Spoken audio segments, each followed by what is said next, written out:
Retro. Hi, this is Vanessa Marshall, voice of Hera and Rook Cast, and you're listening to Dennis and Jay on Podcast Stardust. Their behavior is continually unexpected.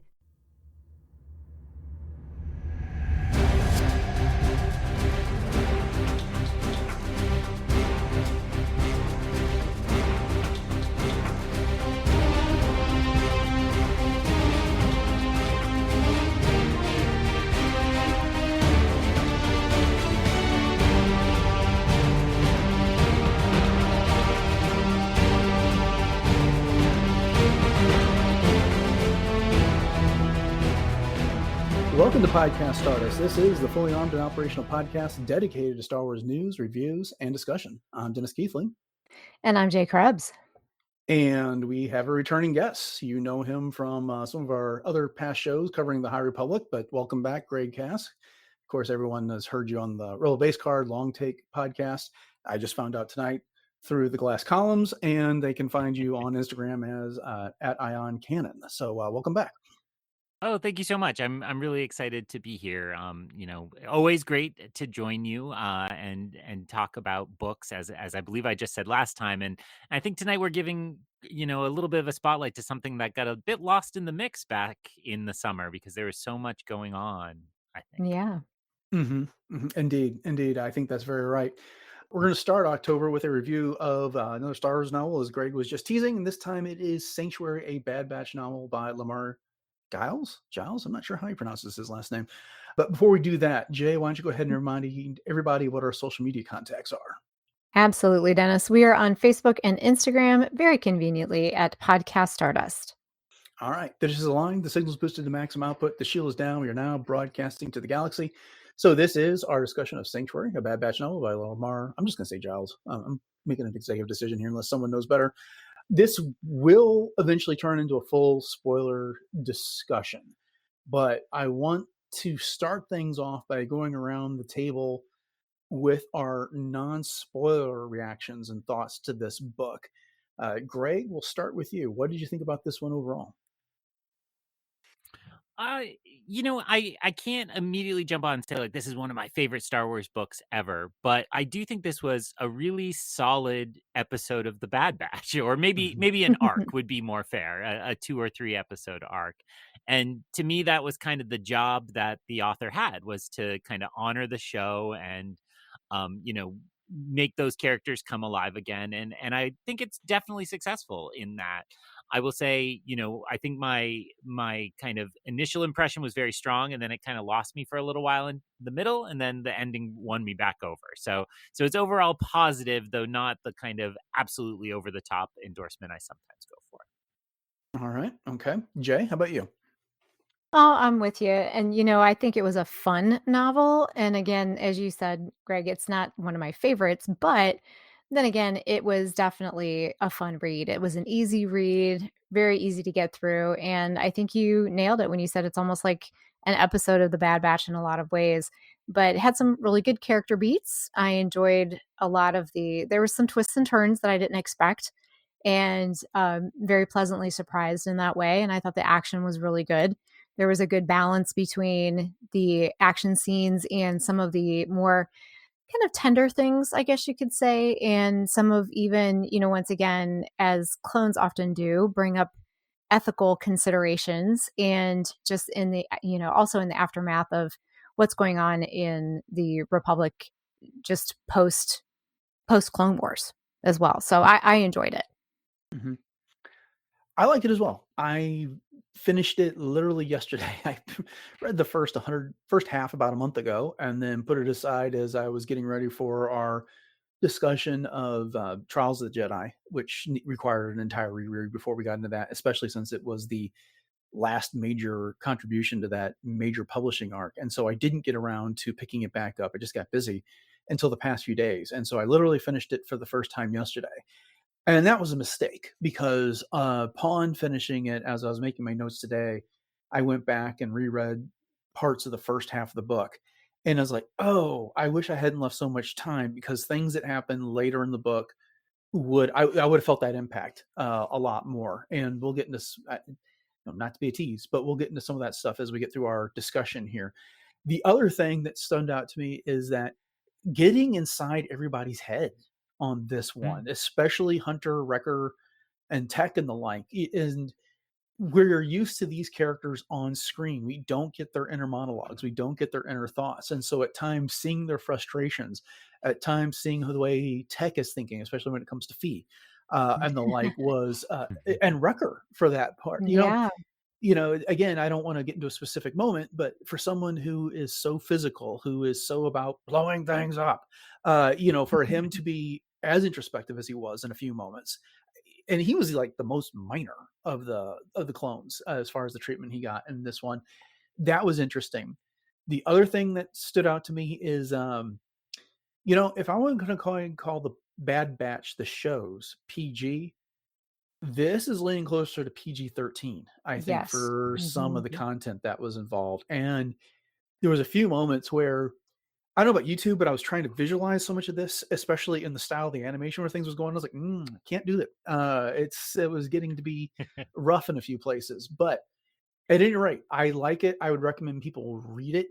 It's not going to make necessarily my top 5, top 10 Star Wars books, but I am not disappointed overall with this one. No, I think that's a good point about getting in their heads. That Yeah. was a great pull.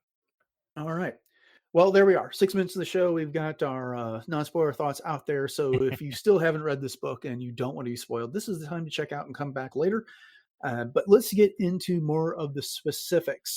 This book takes place during season 2 of The Bad Batch.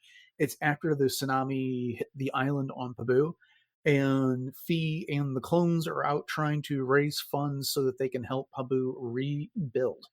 And hijinks ensue, I guess, from there on after. So I think we kind of answered this question in our non-spoiler thoughts.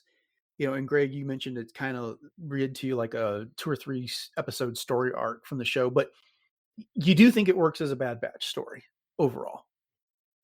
Yeah, I definitely do. And there are a few, now that we're in spoilers, I will say, well, one surprise was that like the author really found a specific moment to set it so that we could get Tech back, which was Mhm. a great choice. And Yes. I was a little worried. I didn't mention it because in case it was a spoiler, though I recognize now, I look down and see he is on the cover. But they do find a way to get Tech back in, and he was always my favorite of the Bad Batch crew. So, it's a little bit of a shame that we missed Echo. Echo has left before the events of this book, but it is kind of very much in the spirit of the show. One of the things that I thought the show always did a good job of, and I think you alluded to this, which is like making sure that the large scale galactic politics are present and we feel how they're impacting everything. But these are not the characters at the center of that story, right? There is that one moment where Omega ended up in the Senate, but other than that, they're on the periphery, and yet we feel the effects of that. And then the other reason I would say it was a great Bad Batch is that it deepened the mythology around the broader clones, right? So much of the show was concerned with what's happening to the clones now that the army's decommissioned, and how the acts in the Senate and all of those kind of pieces about what is happening to these men who fought in this war for the Republic. And I thought the new character and the story, I'm still stepping around spoilers, but we get a new clone in a romantic relationship, and we Mhm. get a clone child. Sorry, the child of a clone, not a young clone. All of that felt to me like new territory, and really, in the spirit of the show. Mhm. Mhm. I like it. Jay, what did you think? Oh, yeah, I would echo a lot of the things that you just said, Greg. And another thing that I would build upon with that too is I just thought that Lamar Giles did a great job of staying true to who each of the characters are, but yet was able to expand on, as you said, Dennis, just some of the inner workings of them. And I think that the action was believable. Everything that was going on was something that would feel like something that the Bad Batch would do. But it also allowed for some deepening of some characters, like Omega, for example, was very much, I think, deepened. And then Wrecker was shown in a much more even tender light in a lot of ways too. So I tend to focus more on the characters themselves and the interactions with them. But I'm with you. It was so wonderful to have Tech, and it makes it even more bittersweet because he was thinking about possibly a future with Fee, and then sigh, kind of thing. But so yes, I liked it as a Bad Batch story. But what do you think, Dennis? I'm inconsistent in my thoughts on this, to be frank with you. I feel like the early part of the book was like reading, as Greg alluded to, just, a Bad Batch script, perhaps, with the way that they staged their heist at the auction house. And then later they were at Celia's mansion on Dallow there, and, they busted out of there.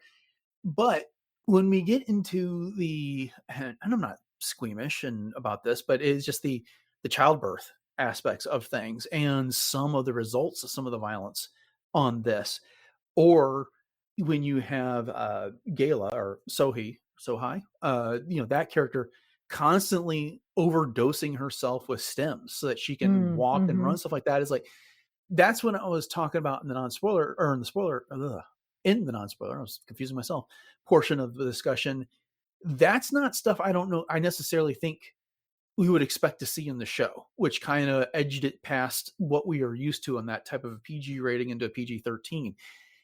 Does it make sense? Oh, absolutely. But, when Sohai is reflecting on that before scene, when Central Crane has welcomed her back from a mission and she's covered in blood, and, she's dealing with the trauma of the mission she's gone on, and he's offering her food and she's like, "You expect me to eat like this?" And her hands covered in blood, and all he can do is offer her gloves. It's just so to pull back, I don't need a G-rated Star Wars. I don't need a PJ-rated Star Wars, but for something that is a spin-off from the Bad Batch, I just felt like this took it to maybe outside of that intended audience for the Bad Batch a little bit in that regard. But it didn't make it any worse of a novel. It just kind of defied my expectations that way, I think.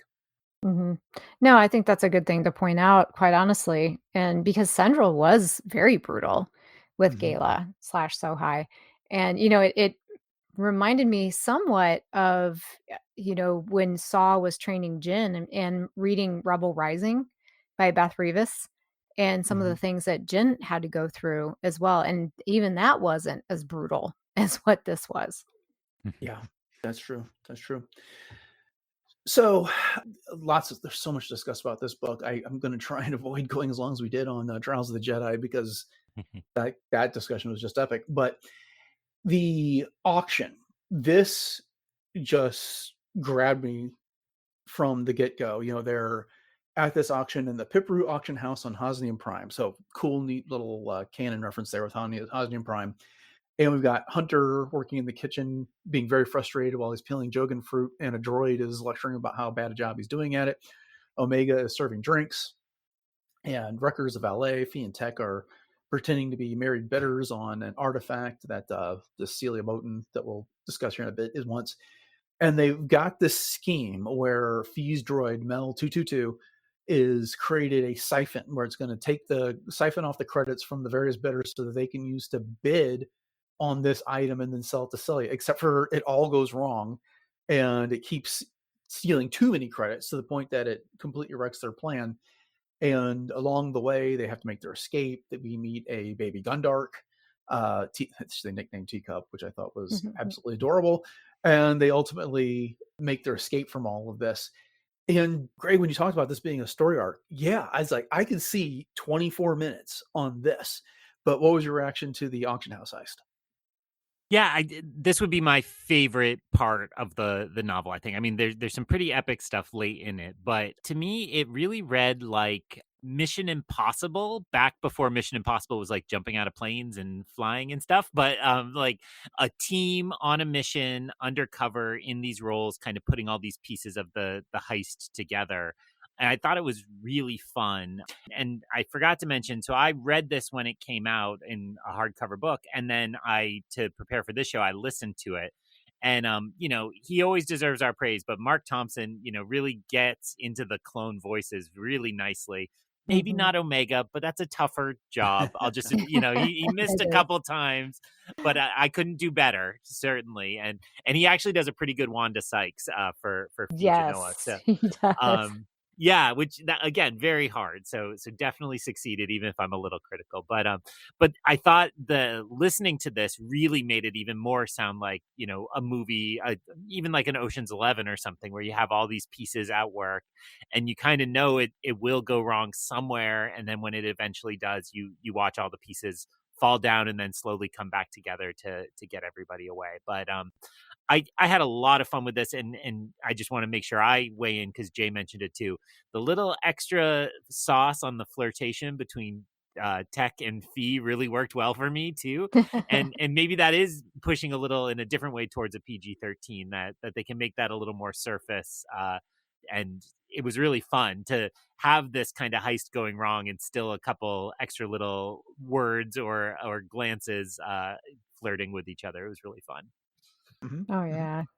What'd you think, Jay? Yeah, I enjoyed it. It did a good job of balancing the action with, some of the humor, and you could, as I was listening to it as well, Greg, I was kind of cringing here and there, like, "Oh no, that just happened. Oh gosh, did that really? Oh man."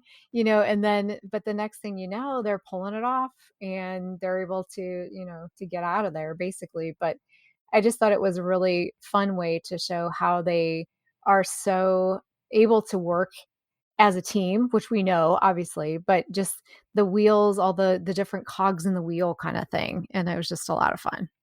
Mhm. So points to you, Greg, for bringing up Ocean's 11, one of my all-time favorites. Love that movie. Uh, and two, yeah, I really enjoyed this scene. It was like I mentioned just a second ago. It stood out to me as something that would have been so beautifully animated in an episode of The Bad Batch, and it's kind of a shame we didn't get to see it that way. But and kudos to Lamar Giles for Giles. I'm inconsistent. I'm gonna have to look up now how to pronounce this man's name, and I apologize that I didn't get correct the first time for capturing something that's so in the spirit of the Bad Batch. Because his only other Star Wars work is one of the stories he wrote from a certain point of view, and so to knock it out of the park with his capturing the tone this way was really fantastic. So, okay, we danced around it enough. Fee and Tech in this one. I'm with you, Greg, and Jay knows how salty I got after they killed off Tech at the end of season Mm. 2 of the Bad Batch. He was my favorite. I just loved how matter of fact he was, and that show when dealing with the rest of them. And he really didn't put up with anything from anybody. He just kind of rolled with everything that happened. And one of the scenes that always stood out to me was when he was talking to Omega, and she was upset with him because he wasn't taking Crosshair's defection more personally. And then he told her, is like, although I don't agree with him, he made his choice. I must respect it. And although I am not demonstrating emotion, and this is a terrible paraphrasing, but he's like, I do feel it. And that to me was like one of the epitome of tech scenes throughout the Bad Batch. And this book did a very good job with that. He's very analytical about his feelings, and there's opportunity that he has with Fee is like intriguing to him. But if he's got a weakness, he just does not know how to really proceed with this. But he's figuring it out, and she seems very amused by that, and just to like encourages him and gives him his space to let those things develop. And I don't want to steal all the points here before I even ask you two about this, but to me, it just kind of highlights the tragedy that when he perishes at the end of the season, we don't ever really get a good reaction from Fee about this and Mhm. Mm. what this all meant to her. Anyways, with all that having been said, Greg, your turn. What do you think about Fee and Tech? Yeah, I would actually even double up what you just said, that, I can't say I've rewatched Bad Batch many times. It has a warm place in my heart because it is the first show I ever covered on Rebel Base Card with Greg. So it's kind of central to my most recent phase of fandom. but I haven't returned to it a lot. But to my memory, Fee disappears much more than I expected her to when it comes to the third season, right? They check in on Pabu a lot, but the story gets so much bigger with Omega's capture and then her rescue and all those pieces. So I was feeling the real loss for both of them. I mean, Tech definitely has that like I'm a cop one day away from retirement feel in the book, and it's too bad that we never get to see those stories, but I do think it would only heighten if I were to rewatch that death episode because I know about that. And I do agree very much with what you're saying, that, you know, the beauty of Tech, I think, as a character, among many things, was that he was, you know, coldly rational and always calculating in a kind of in a neutral way, not even a planning diabolical way, but just like looking at the variables, making the best choice, even down to his sacrifice when he does eventually fall. Sorry, that's a little bit of a pun. Um, but when that moment you mentioned, it is that gap between what we're able to see on screen and that interiority. And I do think, you know, I'm not a veteran, I'm not a soldier, but that's how I understand so much of the veteran experience, that they had to kind of detach themselves and have interior self and follow orders on the outside, and that gap can really be hard for veterans to deal with. So I'm glad Tech continues to represent that here, and we do see, you know, yes, he can be coldly rational, but he can also in his heart be deeply irrational and want to hide away on Pabu and flirt with, I was going to say Wanda, with Fee, and enjoy a life there. And the last piece I'll say is it also made me then think about the very end of the show, where we get the coda, that the end of the Bad Batch is mostly to live out a long time period in on Pabu, right? They do make a home there eventually, from what we can tell. And boy, would Tech have enjoyed that life, right? It's like Hmm. sad that the rest of them do get to eventually retire there, and we don't quite get to get that storybook ending for the couple. Hmm. Hmm. Yeah, makes it even more sad. It really does. Hmm. Jay, what did you think about that? Well, as far as Tech and Fee goes, like I was saying, they really are kind of at the odd couple, I guess you could say. I mean, you've got Tech, who's super analytical and he's logical. He's very socially awkward, and Fee, on the other hand, she seems very independent, resourceful, but yet she's attracted to Tech. I think maybe because they're just two weird puzzle pieces that kind of oddly fit together, kind of thing. And so when they interact, it's kind of this blend of Tech's geeky, methodical approach and Fee's, no nonsense attitude, but yet there's some humor there. And I think that it's awesome the way that, again, as you pointed out, Dennis, that inner voice comes out, because you see a softer side in Tech that we don't always see. His genuine concern for safety of the baby, and and other children, which Fee obviously appreciates. And what I loved about it, though, was that their interactions didn't feel forced. They were small but meaningful moments that really added, I think, just a lot of heart without overshadowing the bigger plot. And I just really appreciated that. And I just thought that they had such a fun little chemistry together. But I do appreciate also the fact that, as kind of a Tech character study, there was one point in the novel where he's analyzing the fighting style of his opponent, and his opponent was very much underestimating him, and because he's like, "Oh, you're the brains of the group," and Tech's like, "Oh, but the thing of it is that we're good at everything." And so he was doing all of these different moves and then integrating his own style as well. And I was just like, dude, he's brains and he's brawn, just like the rest of the Bad Batch. But it's like that was such a cool moment. That's probably one of my favorite Tech moments in the whole book. That was a fantastic one, for sure, for sure. What do you think, Dennis?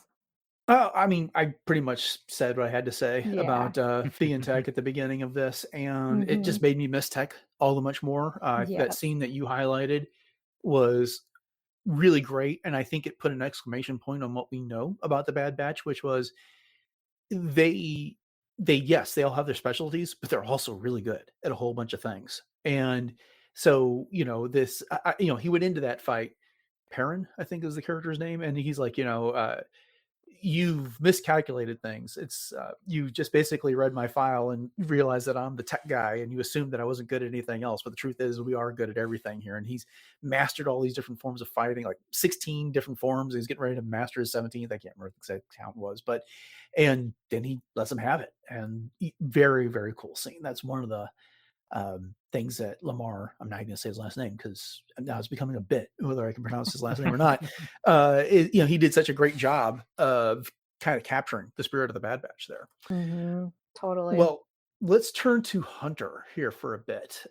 He is struggling a little bit in this book, and he kind of gets his feelings hurt a little bit when he realizes that there is this issue that he's used to military hierarchy, and he's used to military planning and operational security and leading his team and making best decisions for the teams.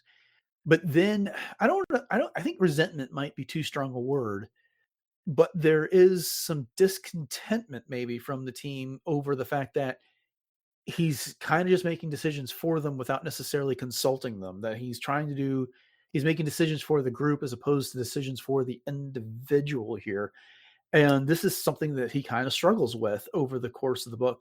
Plus the fact he's got this former separatist spy who's responsible for the death of countless clones, and Fee kind of let that slip without doing all necessary background work on here.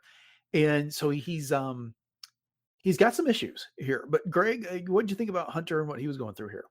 Yeah, I think struggle was the right word for it. So, so many times on the Bad Batch, he really is on the Bad Batch, the show. He's trying to be the commander in a situation that can no longer have a commander. And I, again, thought that Lamar Giles, I'll go Giles, kept the right tone here. That was where Hunter was, particularly at this moment in the show's arc, right? I think after Omega kind of gets back to them, he changes a little more. Again, the resolution of the series is him kind of being okay with Omega going out to save the galaxy this time, right? And letting her go. But we're so far from that here. And I thought, it was funny because sometimes I think readers, and maybe this comes from students I listen to, students will say writing is bad if they dislike a character in their choices. But I'm like, well, sometimes it's just a character being very real. And that's how I'd characterize Hunter here. He really annoyed me at times, yet I understood why he was making those arguments. And reporting to a pirate to go on missions is so much different than the old hierarchy of the military. And there's the whole thing where we know the clones were kind of on the wrong side, but fighting for good and fighting for a cause is a lot different than where he finds himself now. And as you alluded to, there can just not be at all the level of control that he seeks. I would say my favorite part about his arc in this book would be, it's a thin line sometimes for him to go from commander to father of the Bad Batch family. But when we get the switch and punter, gosh, it's hard sometimes to tell the difference when the names are said on the audiobook, I will admit. But when it's revealed that it's a clone behind the mask, and it's almost instantaneous, it feels like, that he pulls him in and he's like, okay, brother, you're part of the family now, and let's figure that out. And so that was the piece that felt very true to Hunter for me. Mm-hmm. And Jay, what about you? Yeah, I mean, for Hunter, he obviously had a big protective instinct front and center at the very beginning. And he did eventually have that character arc, I think, throughout this whole thing. And as you said, Greg, we're a long way from the very end where Omega ends up going, off on her own. But I think one of the big themes with Hunter is how this mission affects him even emotionally.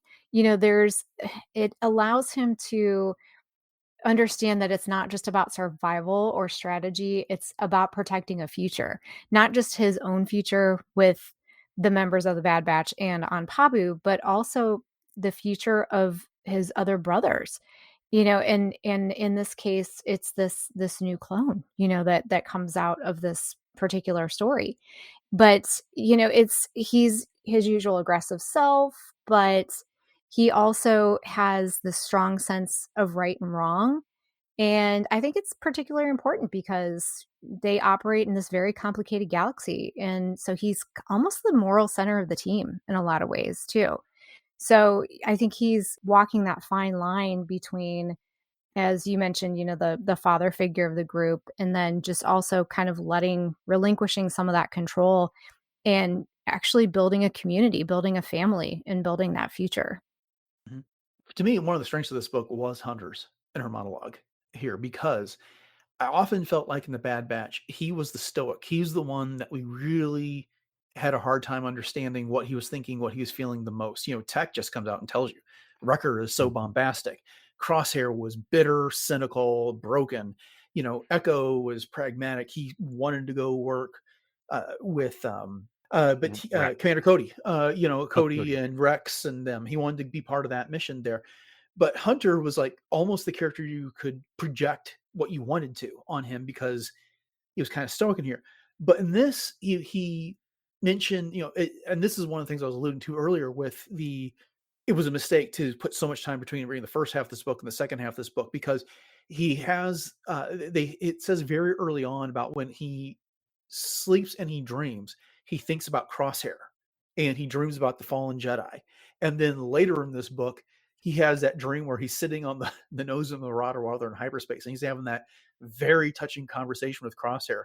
And just when he decides to tell Crosshair that he misses him, he wakes up from the dream. Yeah. And, he also has this desire to settle down, that if they can't have this operational security, if they can't have the comforts of operating the way they used to with the military support and stuff like that, retire to Babu. But Omega is not seeing the galaxy. In contrast, she spent a huge chunk of her life in a lab on Camino, and she wants to go everywhere and experience everything. And so he's got to try and reconcile all these different desires here. And it's tough for him. And I do feel for him, because he's got everyone's best interest in heart. But I think where he comes up short is that sometimes he feels like he knows better for them, and he's having a harder time kind of taking into account that these are all people capable of making their own decisions.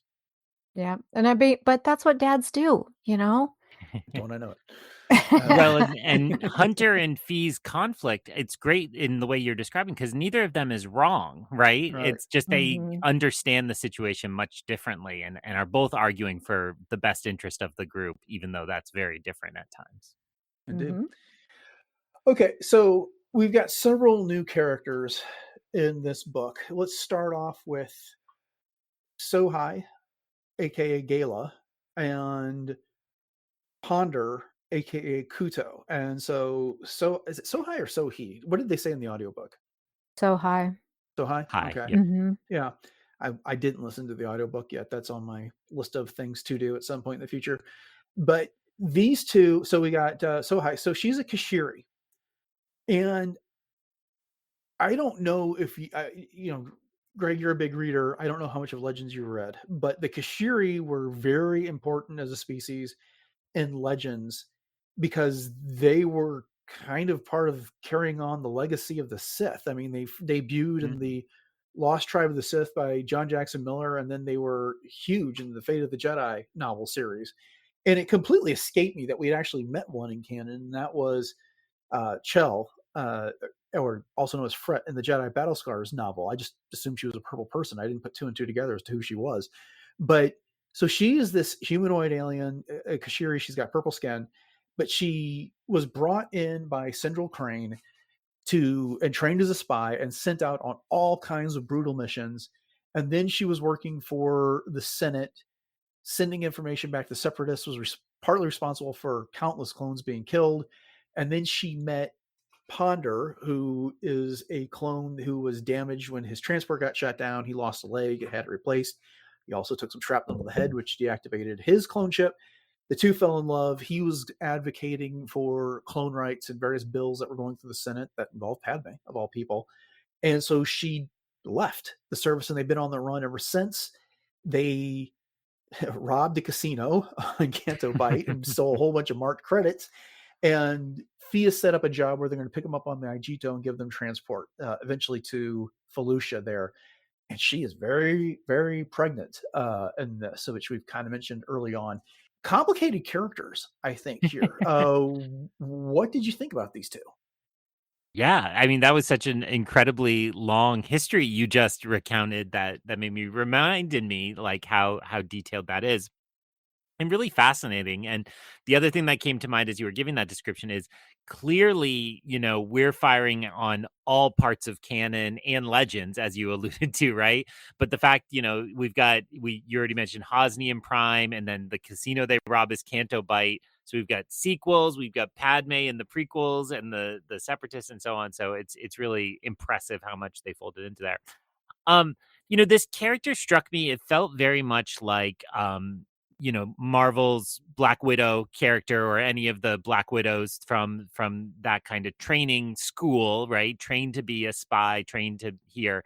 It seems like this is a smaller operation, but I think there's a lot of fun in imagining that history, and we only get a few flashbacks that really show some of the training and some of the missions. But then the next level of kind of somebody embedded in, the Senate itself and feeding intelligence and then getting won over. I mean, it's like we've got all of Alias, the television show, and then we've got The Americans, the television show. Like, it's all these different, like, could be their own stories layered together. And I really liked her because I think this was really an invention that was totally unlike any other character I could at least think of. We've had spies before, but this felt like a different level to it. And then I don't know, I'm sounding too mushy tonight, but I really liked the idea that she would fall in love with a clone and kind of abandon that life and see the error of her ways, and really try to get out and start a new life. And so really appealing. I don't think Ponder, I keep getting it wrong. Ponder did quite as much for me, because I think, the hidden identity and the revelation was really fun, but it meant we didn't spend that much time getting to know him in his alias. But I loved that that Sohai was very steely too, and was never letting Hunter get away with calling her by her other name. So right till the end, I believe. So yeah, it was all really interesting. And I try to appreciate how hard it must be for these authors to invent something new in Star Wars. And I think she is a really new invention. Mm-hmm. Jay, what do you think about these two? Yeah, and I love the fact that, as you pointed out, that Gala slash Sohai, she could have to be soft at times because obviously she was becoming a mother, but yet she had to really, as you said, be very steely and just be able to cut herself off basically from her own humanity and to be able to carry on whatever she needed to do. And she was so adept at hand to hand combat, and she was such an amazing pilot, and she had all of this different kind of knowledge, and it actually kind of struck me in a way that she's very similar, and bear with me here, to someone like Mara Jade, who was trained as an assassin, who was basically, and you said it, Greg, kind of like a Black Widow sort of thing. But I think it just goes to show that, even though you are raised and basically brainwashed to be a killer, you can still find empathy, you can find compassion, you can find love. And it took, even though she had worked, as a spy and had taken down so many clones, it was when she came face to face with one of them that she realized how much of an impact all of her other things made, because everybody else was faceless. This was not a faceless person, even though all the clothes looked alike, of course. But yeah, so and I'm mushy too. I love me a good love story. And I think that this actually worked. I mean, they even referenced Cut LaQuaine in this as well, and Sue, and that these clones were able to choose a different path. And again, that's kind of where Tech was like, wonder if maybe I could do this as well, kind of thing. So yeah, so I really liked that whole relationship, and I liked how it played out. And I liked Gala slash Sohai. I thought she was a cool character. Yeah. Yeah, you guys both made excellent points, and I'm going to skip a lot of what I was going to say for the sake of time here, but um, to me, what Sohai was is that she was the element of the story that really brought into sharp focus the what Hunter needs to confront, which is that here's someone that he didn't get to run a background check. There's no operational security here, but they've got to play. It is about coming to understand someone who might have been an enemy in a past life, but they've been manipulated as well, just the same way the Bad Batch was. A lot of opportunities for self-realization. Jay, I just couldn't. I thought for sure you were going to bring up Republic Commando with Karen Travis and how there was a clone who had a child in that Oh series yeah. year, and so that's what we got with Sohai here, having a child with Ponder in I'm this glad you brought situation, that up. and it ultimately does not matter. But I was just really, really curious how this child turned out as being part Kashiri, part Me human too. clone. And Yeah. they never gave us any detail on that. It's just that, the only thing they told us about Koru, the little girl's name, is that, she would grab Wrecker's finger, or she sensed that it was time to be quiet, and that, those type of things. But any real physical appearance stuff, they left to our imagination, which was an interesting choice on that. It's impossible to talk about these two without also talking about Central Crane here. And so he was this former separatist spy master, now an ISB agent, which just tells you how fluid everything was after the end of the Clone Wars. And he is obsessed with finding Sohai and re-educating her and putting her skills to use in the way he envisioned. I'm not entirely certain that it mattered to him that she came over to the Empire and was an ISB agent. It's just that he wanted to exert some sort of control over what he felt like he created in this situation. But what's your Mhm. take on Syndrome, Greg? I thought a lot about director Krennic, right? Because Crane was similarly stuck in the ineffective middle, right? He's not out with the freedom that a low level agent might have, and he doesn't have the power and control that a administrator might have. A Tarkin would, for example, or a Yularen who makes a brief hologram appearance here. So I liked him, and I think you just said it exactly right. This was about reclaiming one of his toys in a very petulant way. It wasn't about what secrets might be lost or about recruitment or anything like that. It was, it was personal. It was she should not be allowed to escape my control. And I think that's a familiar type in a lot of like spy novels, right? The spy master who wants complete control over all this. And actually, in the Black Widow movie, there was kind of that figure too. The guy from Crystal Skull, that actor, but I don't remember his character name in that movie. So I thought it worked, and I particularly liked I kind of when it got too far into his plot line, I kind of got a little bored. That's where it kind of lagged a little for me. But once he ran afoul of the Death Star project and is getting extreme pressure from above and is suddenly on calls with very important people, that really perked me up and made me, kind of tune in a little better. So I thought that was the best part of his plot line in many ways for me. Good call. Jay? Yeah, Sandral is I don't like him. Let's just put Yeah. it that way. I thought, which honestly though, to Lamar Giles's credit, that's the point. And so I think just the fact that every time he would come into play, either on the audiobook or just part of the story itself, I was just like, I don't like you. And I think a lot of it has to do with the fact that that father-daughter framing that he used is not nurturing or protective in any way. It's controlling, it's manipulative.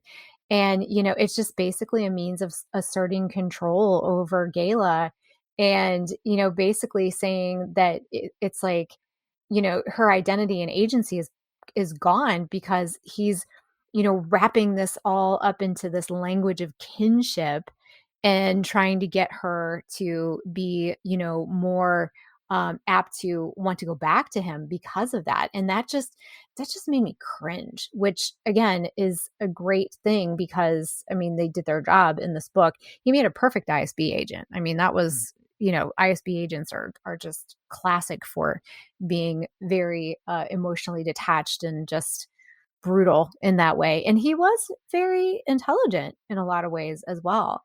But yeah, I mean, I definitely love-hate relationship with him for sure.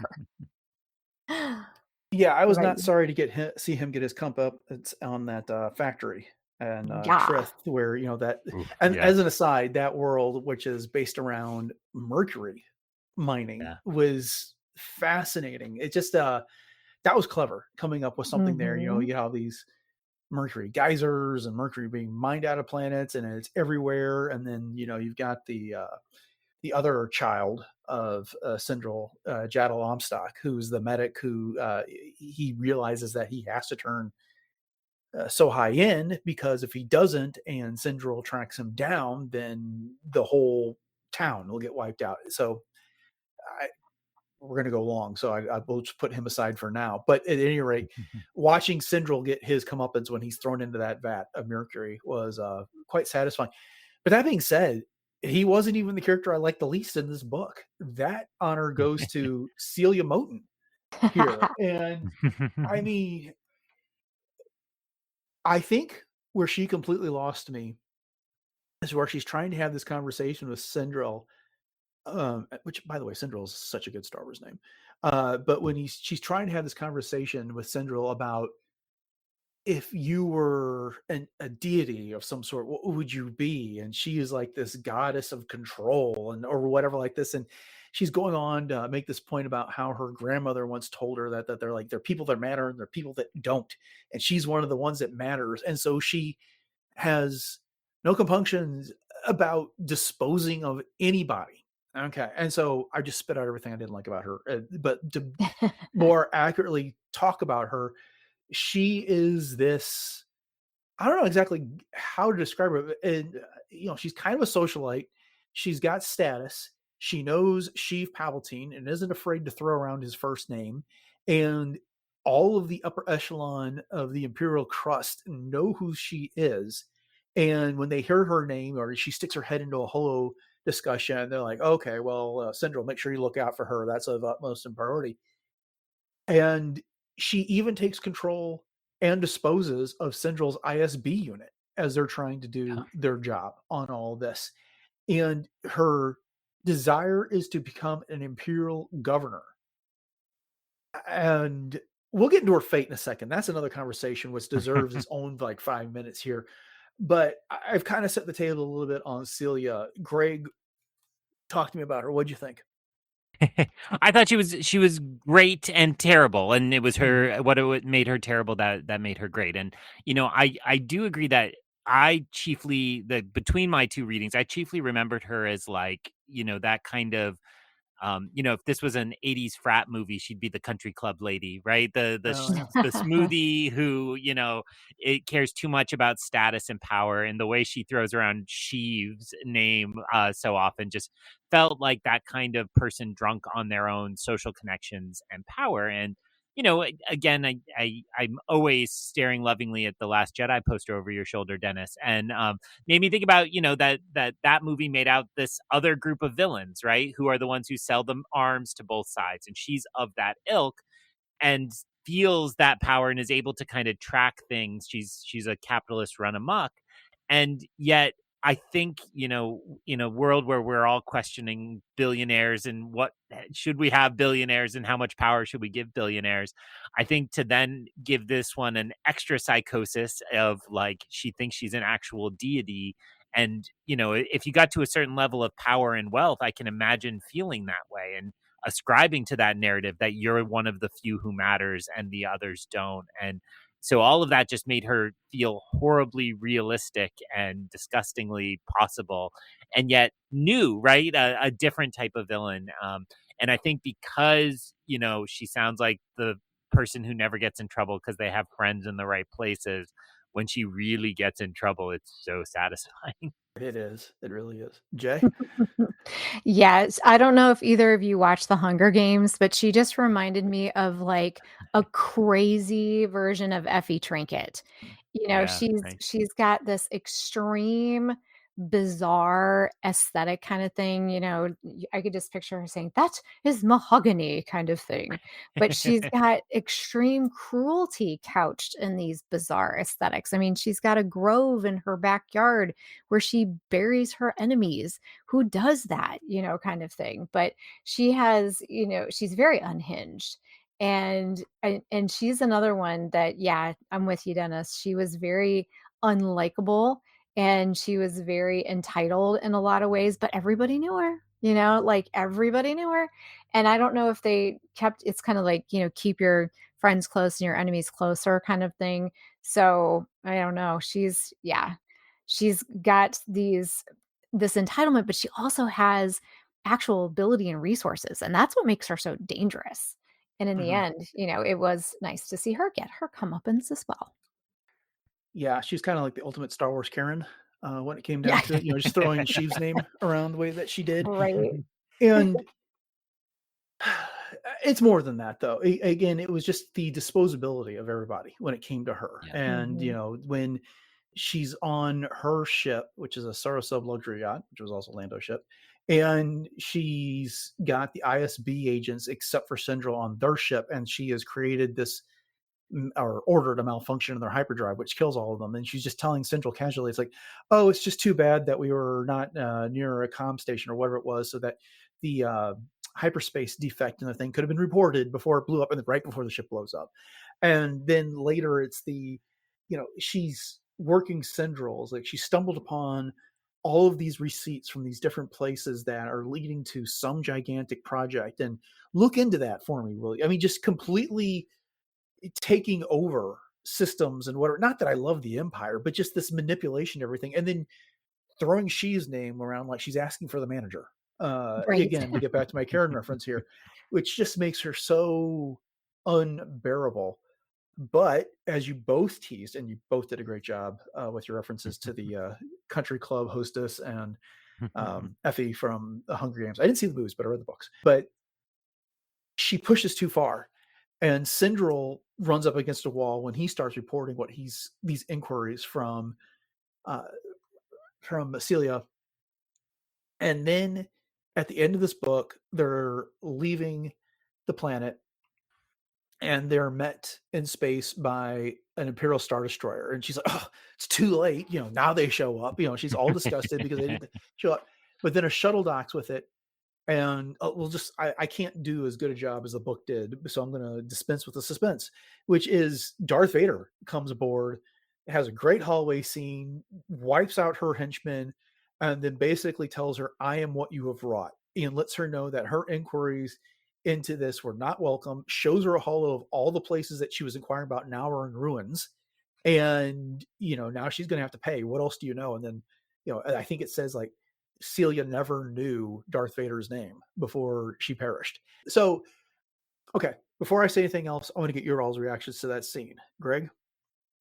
Loved it. I don't know if I just had a terrible memory or if I somehow wasn't paying attention when I read the book. This totally shocked me in the audiobook this past week because I was like, I didn't remember Vader showing up at all. And it is very much just like the ending of Rogue One, right? Like one ship and you think it's all over and surprise. But I did really also love how much it made me think about Andor, right? And like to keep a secret as big as the Death Star, you have to tie up every one of these ends in exactly this way. And of course, it would be Vader. And the audiobook, again, does a lovely job of just giving you a little bit of the Darth Vader breathing, right? Just enough to really make you picture it. And it was really, really fun. And I do like that last note. We talked about, I should keep it vague. We talked about some character endings being very poetic at the end of High Republic. And this is another one because all she wanted to do was know. That's all she wanted to do was to steal the Hamilton line. She wanted to be in the room where it happens, right? She wanted to Right. be in that inner circle. Mhm. And here at the very end, she stumbles upon the biggest secret there is and doesn't even get to know who it is that kills her. And it was really poetic and wonderful for such a disgusting character. I love that. Yeah, and I'll say that the audiobook, I almost wish that I would have not been listening to the audiobook during this particular scene because the book itself did such a good job of giving you little breadcrumbs like the Crimson Blade, and because I was thinking to myself, gosh, this could have potentially been one of the first Inquisitors. But you get that breathing in the audiobook, so it was kind of a spoiler from that point on that it was going to be Darth Vader, because I think had I not been listening to it, my brain might have entertained some other types of outcomes there, which is kind of fun in and of itself. But yeah, the hallway scene, Dennis, you put it very, very well. I mean, that's definitely what this was, and just knowing how brutal Anakin/Vader can be is just, oh, wow. Whew. So, okay, I like the scene, and I've had time to think about it. I decided I like it, and I really think Lamar did a great job setting it up. As you pointed out, Jay, in the book you don't have the breathing and stuff like that, but you get the breadcrumbs. Is very well put. This huge hulking figure, dark figure behind the door, and then they comes through and everything he's doing, and then it's revealed that it's Darth Vader. But it's Darth Vader before you finally ever get the name Darth Vader in the book, and I thought that was really well done. And I sat up very straight when I read this, and I was excited about it. But then I thought about it, I was like, are they going to this well a little too often? And is my thing, and I'm not just talking about Darth Vader in this role. It is the Death Star being in the background of all of these stories between Revenge of the Sith and A New Hope. I don't know. I guess after thinking about it, it's like, I guess it doesn't really bother that much because it wasn't such a key part of this overall story. It was a subplot to what was going on. But if this had all been around that, I think it would just kind of like, it's like the way that so many of the shows on Disney Plus revolve around one character protecting a child, whether it's Obi-Wan Kenobi and Leia, the Mandalorian and Grogu, what we're being teased with Star Wars Starfighter, and the like, all these instances of an adult protecting a child and like that. It's just kind of there are other story ideas available to you in this regard. But like I said, I think I've come down that I think they did it in just the right dosage here without making it the central theme of the story. But what do you two? Am I overreacting, or what do you think? I wouldn't say overreacting. To me, I think what you're discussing is really just emblematic of how, since the canon reset, we've had periods where we get stuck somewhere. And it, like, the first thing was between A New Hope and Empire Strikes Back. And it was like, oh my God, there's not a free minute now for any other stories to be told. And so I do think we've been in a moment where we're kind of stuck between, in the biggest gap in canon between those two. I guess maybe between Return of the Jedi and Force Awakens is a little bigger now. But I do think, if you're telling a story in that time period, you almost have to hint at what's happening with the Empire. And then while there's this, really big threat of tyranny in this world, I think, our sci-fi wants to tell stories about our world. And so it naturally goes to some of those stories. So I would not say you're overreacting. I think you're accurate that there's been a lot of it lately. But, that to me is always the reason why I just hope the canon keeps spreading out and filling in 20,000 years ago and 1,000 years in the future. I want to go everywhere to help avoid some of those problems of too much of one time period. Jay? I don't think it was too overdone. I mean, it didn't bother me because it is a huge project, and it is basically what the entire culmination of what Palpatine was working towards was building this ultimate super weapon. So of course it's always going to be sort of looming in the background somewhere. So I guess the wink and the nod, I know it was a little more than a wink and the nod than in this particular book, but I thought it was okay. It didn't bother me at all. And because yeah, I mean that's what A New Hope is all about, is destroying it. And it is a huge project. So it's understandable that it would kind of have its tendrils everywhere, so to speak. Yeah. And again, it was beyond just the Death Star. It was the way that Vader was used. He shows up, as Greg alluded to, in the hall and Rogue One. And then, I'm thinking of Jedi Fallen Order, the way he shows up there. And, he kind of comes in from behind at the end of stories and wipes out people because they know too much or whatever. And so it was like, this is that again. And like I said, ultimately it's fine. It wasn't about that. It's not, he didn't have a scene where he was force choking Syndrome Crane earlier in the book, the way he did Director Krennic in the middle of Rogue One and the like. So like I said, I don't want to make too much of it, but just kind of like this seems like a lot of familiar beats that we get a lot of those stories. And if it hadn't been from all those other stories, this would have been like super amazing and unique. But again, it's something that we've seen a number of times before. But enough of that. One last thing to touch on before we wrap it up, and that is the conclusion. You know, everyone gets away. So high after being touch and go looks like she's going to pull through, and now it's up for Hunter to finally give them forgiveness and suggest that they find a home on Pooh there. And he makes mention that it felt good to actually be able to do that, to forgive somebody, which was a neat, nice touch there.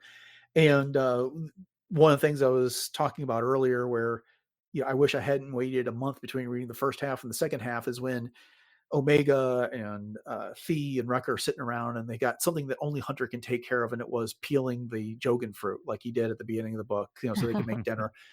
Coupled with, and this warmed my heart, was Fee talking, the observation she makes, where these are soldiers and they're violent men, but they're like the most gentle people that she knows in the galaxy. And if she were to give up this life of piracy that she's involved in, and then just kind of trails off that thought there. But just that observation she made, just the family atmosphere that they have on their ship. Really fantastic, warm ending to the book. But any thoughts there on the conclusion? I loved the ending a lot. I liked that, when the fates of so many characters, I often kind of default to, well, they're not going to make it if we don't know them. But, I like the idea that in those later, the last season, they could be just off camera, right? Like playing under a different tree in Pabu, perhaps. So I thought that all really worked nicely. And then the specifics of what you're talking about, I just go back to me, that is just this theme across all the story of Clone Force 99, where they're the defects and their differences are what make them great. And that theme running even to here, right? That they aren't just going to follow orders. They are going to be real, kind, compassionate, men. And I do think, that's not to say every single other clone is not going to be that way, but I do think it's part of the unique path they took, and due to their defects, quote unquote, that got them here. So it was a nice bow on the end of it, and made only a little bit sadder knowing all that's still to come, particularly to Tech, of course, as we mentioned. Mhm. No, I like that you pointed out that full circle moment, Dennis, because it does wrap things up very nicely. And again, the idea of family coming out of this. And I love the fact that Wrecker kept calling Koru his niece, because I just thought that that was super cool, because obviously they looked at Ponder as a brother.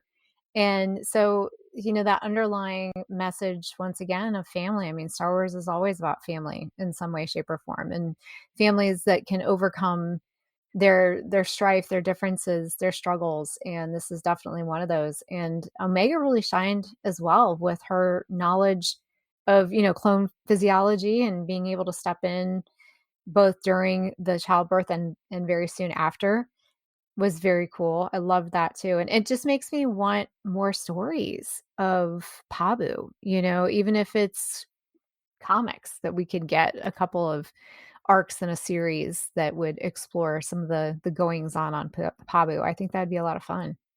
Indeed. All right. Well, that's it. That is Sanctuary, Bad Batch novel. That was fun. I'm not exactly sure where this conversation was going to go when I sat down to put my notes, but I'm really liked that we had an opportunity to talk about this. That's one of the things about discussing these books, is I enjoy them, but I enjoy them so much more after I've had an opportunity to talk about them and dive into the details and just have that shared experience. So, Greg, thank you so much for joining us for this. You've been on the show a couple times this year, and it's always great to have you back. You want to remind everybody what your contacts are, where they can find you, and everything you're up to. Well, as always, an absolute pleasure. And I do think I was actually, just before you said it, Dennis, thinking in my head, like, wow, maybe I liked this book a lot more than I thought I did, and that there's more there. And I do think it's a real treat when we get to sit down and unpack something together and hear other people's perspectives and insights. So I hope listeners enjoy it as much as I did as I sat here and participated. So people can find me generally online at Ion Cannon, EYEONCANON, on Instagram and Letterboxd primarily are my social medias these days. And then I will mention, it is funny, I've never mentioned it before, but I do host a book podcast where I have been leading a book club with my friend Tyler to go through the Wheel of Time books. And so we do 2 chapters per week. We started about 3 years ago, but all the episodes are available. So if anybody thinks I'm kind of interesting, but they'd like to hear me like not be a know-it-all, but really know nothing, that's a great place to hear me like ask the silly questions and not really know what's going on as I learn my way through another fandom. And it's a pretty interesting book series. So that's called Through the Glass Columns, wherever you get your fine podcasts, such as Podcast Stardust. So thanks to you both. It was a pleasure as always. Oh, thank you, Greg. All right. Well, with that, we'll just go ahead and remind you all that we're available on whatever podcatchers that you listen to, and you haven't subscribed to the show already, please consider doing so. And we'd appreciate your ratings and reviews wherever you listen to your podcast. If you want to find our entire back catalog of shows, one of the best places you can do that is over at retrozap.com, and you can discover all the other great shows I got on the network over there. Jay, you want to go ahead and share our social media contacts and where else we can be found online?